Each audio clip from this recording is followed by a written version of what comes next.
I wanted to continue this sort of tone that we established in Man of Steel, but I really wanted to kind of sort of recapture some of the cinematic quality that I've always loved over my career and the movies that I loved growing up that inspired me. So I think with Batman v Superman, you're gonna get a movie that certainly lives in a real world, but certainly has, I believe, has much more sort of cinematic markers. We weren't really sure whether it was going to be a straight sequel or whether we wanted to branch out and go in another direction, or how we were going to. We knew we had established a Clark Kent Superman character in a world that we now could build out from.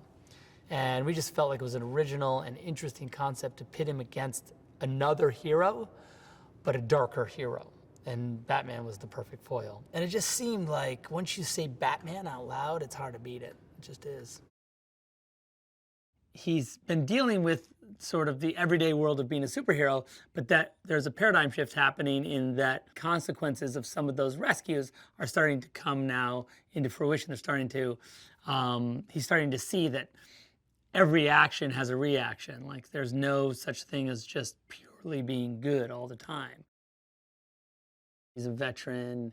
He's been doing it for 20 years, being Batman. He's lost along the way a lot of his friends, and you know, he's kind of become really reclusive, as you would imagine. And you know, all that's left basically is he and Alfred, and you know, he realizes that, like, you know, it's real.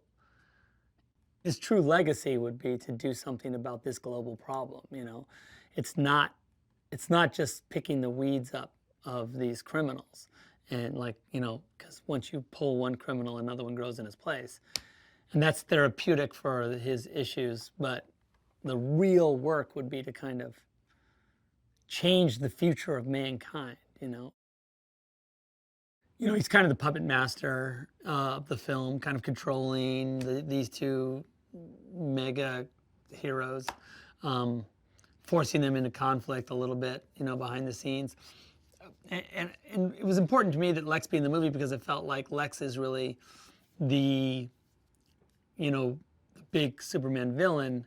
You want him to exist sort of outside of time and be like as big as Superman. And Jesse's done, I think, a really cool job with Lex in making him more contemporary, making him more like he's young, he's multidimensional.